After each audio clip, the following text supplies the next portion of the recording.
Bienvenue dans cette série de vidéos basée sur l'histoire du Bénin, anciennement appelé Dahomey. Cette série va se terminer avec 3 vidéos portant sur les lieux à visiter du nord au sud, avec d'autres petits détails indispensables. La vidéo précédente parlait du royaume de Rogbonon et celle-ci parlera d'un royaume voisin, ou peut-être même qui était à l'intérieur, qui n'était quand même pas dans la dynastie du Dahomey. Il s'agit de l'Empire Oyo.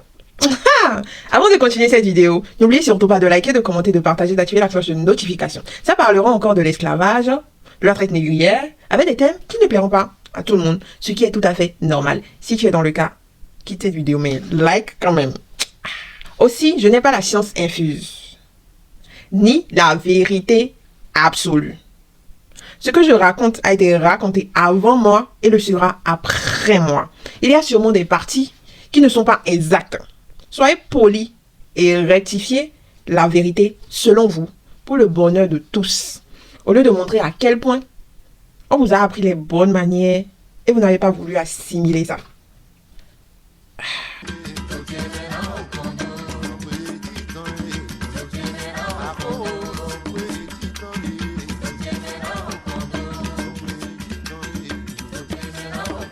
L'Empire Oyo est devenu le plus grand et le plus puissant État Yoruba de l'Afrique de l'Ouest. S'étendant sur l'est de l'actuel Bénin et l'ouest du Nigeria, Oyo a prospéré entre le XVIIe et le XVIIIe siècle grâce à une organisation politique, grâce au commerce des esclaves et autres, et d'autres commerces, et à sa cavalerie qui était assez différent de tous les autres. À son apogée, l'Empire Oyo va dominer de nombreux royaumes Yoruba et était l'une des entités les plus influentes de la région.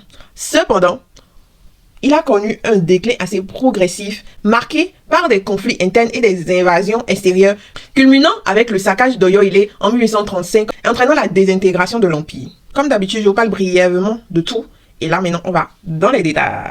Tout a commencé avant Oran-Miyan, je l'explique très bien dans la prochaine vidéo, l'origine avant, genre où ils ont quitté avant d'aller, c'est parce que ça matchait plus avec l'autre vidéo, je sais ici, et aussi il ne faut pas que les vidéos soient trop longues. On connaît peu de détails sur l'enfance d'Oran-Miyan, d'après la plupart des informations provenant des récits oraux d'Ife-Ilé. Il aurait eu 2 pères, Oduduwa et Ogun, qui auraient tous deux entretenu des relations avec sa mère, la Kanje Aniukan, une esclave capturée par Ogun lors d'une expédition militaire. La légende va le décrire comme étant une personne avec une peau bicolore, à moitié claire, héritée d'Ogun, et l'autre noire, d'ébène reflétant Oduduwa. Je veux bien plus parler d'Ogun, mais je me dis que la vidéo sera encore plus longue. Mais je suis sûre que les Yoruba en ont parlé sur YouTube, donc vous tapez le mot Ogun, ou bien même l'origine d'Oduduwa. Je pense que vous l'aurez. Peut-être que ça sera en anglais, mais je pense que YouTube aussi te permet de translate maintenant les vidéos, donc ce sera plus simple. Grand guerrier comme ses pères, il fut le premier Odole Oduduwa, c'est-à-dire jeune prince de la maison d'Oduduwa, et se distingua par sa force et sa franchise. Ses aptitudes au combat lui valurent le rôle de défenseur d'Ife-Ilé, qui ne disposait pas à ce moment-là d'armée permanente, devenant ainsi le tout premier Okagon, c'est-à-dire commandant de la ville. Mais pourquoi elle me parle de lui en fait? Bah, le royaume d'Oyo puise ses origines dans la légende d'Oran-Miyan, encore appelée Oran, pour avoir fondé Oyo-Ilé, sa première capitale, après avoir quitté Ife-Ilé en raison de conflits de dynastie. L'histoire maintenant. Selon une autre légende, parmi les disciples ou enfants d'Oduwa se trouvait Ogeriso, également connu sous le nom de Ogiso en langue Edo, qui va fonder Ilé Ibinu, l'actuelle ville du Bénin dans le Nigeria. À son arrivée, il va se heurter à une vive opposition de la part des premiers habitants dirigés par Ogiamve, et dû faire face à des révoltes assez fréquentes de ces sujets. Malgré les défis, Ogeriso va réussir à maintenir son règne jusqu'à sa mort. Les gens, c'est comme s'il n'était pas légitime, il voulait l'arracher, mais il a tenu bon jusqu'au dernier moment. Et après son décès, les anciens de Edo vont solliciter un nouveau roi à Ile-Ife, tout en exigeant que ce roi provienne de la lignée royale d'Oduduwa. Et en réponse, Oduduwa va décider d'envoyer Oran-Miyan pour restaurer la monarchie de Edo. J'en parle aussi dans la prochaine vidéo. Cependant, Oran-Miyan va trouver la tâche de gouverner le peuple Edo trop ardue et va finir par partir, surtout qu'il ne comprenait pas la langue Edo. Avant son départ, il va épouser une femme Edo qui va donner naissance à un fils, Eweka. Ce dernier va devenir l'ancêtre de la dynastie actuelle des monarques d'Edo. Le fils d'Oran-Miyan, Eweka, lui, il était en fait, il est né muet. Parce que toute son enfance, c'est ce qu'il parlait pas. Mien, c'est papa. Oui, il parlait pas. Un jour, il a reçu de son père 7 graines médicinales Oubi magique. Peu après, il va participer à un jeu qu'il va remporter et va s'exclamer pour la toute première fois: Oh Mika! Ce qui signifie j'ai réussi.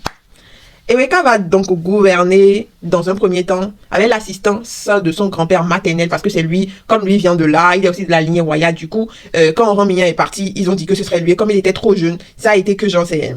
Il a été assisté par son grand-père maternel, qui s'appelait Ogiego. C'est ce que je prononce. Cependant, à l'instar de son père, il va faire face à une résistance des Edo avant de s'imposer maintenant en tant que souverain. Franchement, les Edo, je sais pas ce que vous voulez. Hein. On vous amène quelqu'un, vous refusez. Et finalement, grâce à sa maîtrise de la culture et de la langue des Edo, parce qu'il a grandi là, il va finir par transformer progressivement ses différents opposants en instaurant un conseil d'État. Il va parvenir finalement à l'âge adulte à prendre pleinement le pouvoir du royaume, tout en permettant à ses anciens rivaux de conserver leurs différents privilèges, mais uniquement sous son autorité.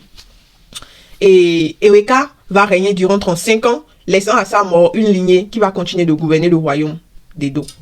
Les Oba vont exercer leur pouvoir jusqu'au début des années 1600, période qui a fortement été marquée par un affaiblissement dû aux différentes tensions internes à chaque fois et aux défis extérieurs.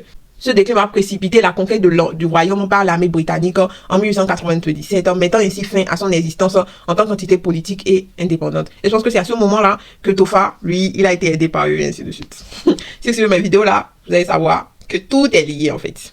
Bien que le royaume ait disparu, les Oba vont demeurer des figures culturelles et spirituelles importantes des Edo du Nigeria. Et cette continuité va être plus illustrée le 20 octobre 2016, lorsque Eneden Eredua II, au cours d'une cérémonie, va rassembler plus de 100 000 participants. Ils ne s'attendaient pas à ce que les gens aient encore la culture en eux, quoi.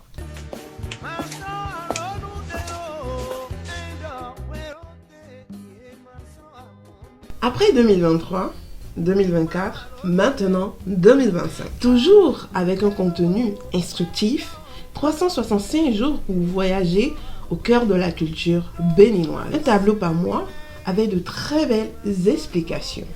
Des proverbes par semaine, des quiz stimulants. Mais à combien? Au prix forfaitaire de 5 000 francs. Une offre exceptionnelle de moins 10% jusqu'au 15 décembre 2024, disponible en France cette année, pense à réserver. Je te laisse dans la suite de la vidéo. On revient maintenant au moment où Oromien est parti. En partant, il a conclu un accord avec son frère pour lancer une expédition punitive contre leurs voisins du Nord. C'est sûr que c'est Dahomey, mais je doute. En réponse à une insulte faite à leur père, Oduduwa. Mais en chemin, une querelle va éclater entre les deux frères, provoquant la division de leurs armées.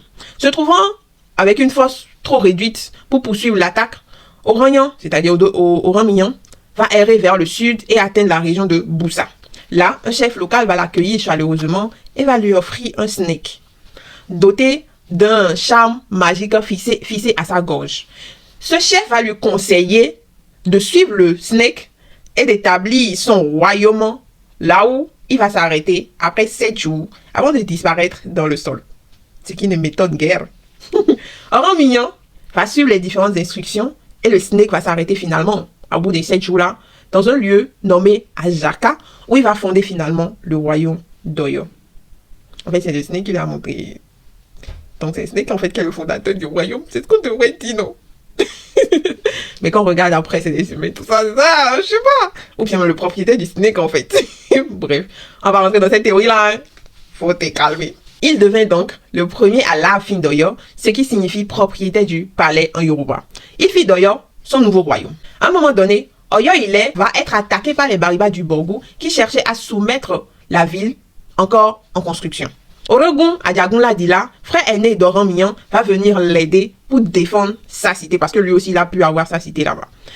Peu après cette victoire, Oromien va avoir 2 fils. Adjaou Ajaka, son aîné, et plus tard Arabambi, qui sera plus tard connu sous le nom de Django. Et ce nom lui aurait été donné par son grand-père en référence au dieu local du tonnerre Jakuta, car la famille royale vénérait les esprits de tonnerre et de la guerre, le Ogun. Adjunion va vouloir succéder à son père. Mais il fut déposé en raison de son manque de compétences militaires et de son excès de tolérance envers l'autonomie de ses chefs subordonnés. Le leadership va donc être passé à son frère Tchango, qui va régner pendant un long moment et va finir par mourir. Ajaka va donc reprendre la suite du trône, mais son second règne sera marqué par une posture beaucoup plus autoritaire et belliqueuse. Et son successeur, Kori, va réussir aussi à étendre l'autorité du royaume sur l'ensemble de la région établie, ainsi que la métropole d'Oyo. Le cœur de cette métropole était sa capitale, c'est-à-dire Oyo-Ile, et également appelée Oyo Katunga ou Oyoru. La ville s'articulait aussi autour de deux structures centrales, la FI, c'est-à-dire le palais royal, et le marché royal connu sous le nom de Ojaoba. La capitale était protégée par un vaste mur de terre doté de 17 postes stratégiques renforçant sa défense et consolidant son statut de centre politique et économique du royaume. C'est-à-dire, c'est exactement le même truc que le prochain royaume dont je vais parler va faire. Parce que ça leur permettait d'avoir des stratégies pour gagner les différentes guerres quand on essaye de les attaquer pour envahir la ville. Entre le XVIIe et le XVIIIe siècle, le royaume d'Oyo va atteindre son apogée, devenant ainsi une puissance assez incontournable en Afrique de l'Ouest. Sous des dirigeants visionnaires comme Lalafon Adjagbo, Oyo va s'étendre vers l'Est et le Nord et la région côtière. Et dans le temps là, c'est par lui que passait beaucoup de trafic quand il s'agissait du commerce des esclaves. Et il contrôlait les routes commerciales clés et soutenait aussi ses royaumes voisins comme le Dan romain. La cavalerie était soutenue par des chevaux importés des différentes savanes soudanaises qui jouaient un rôle crucial dans la victoire militaire d'Oyo. Oyo dominait également le commerce régional, notamment grâce à la traite des esclaves. J'en ai parlé un peu plus tôt. Et c'est pour ça, le Nigeria a encore cette puissance-là aujourd'hui au niveau du commerce. Ils l'ont depuis, en fait. C'est pas aujourd'hui. Le royaume d'Oyo atteignit une position dominante dans la région, mais son déclin fut précipité au niveau du 19e siècle par les invasions des militants Peuls musulmans du Nord.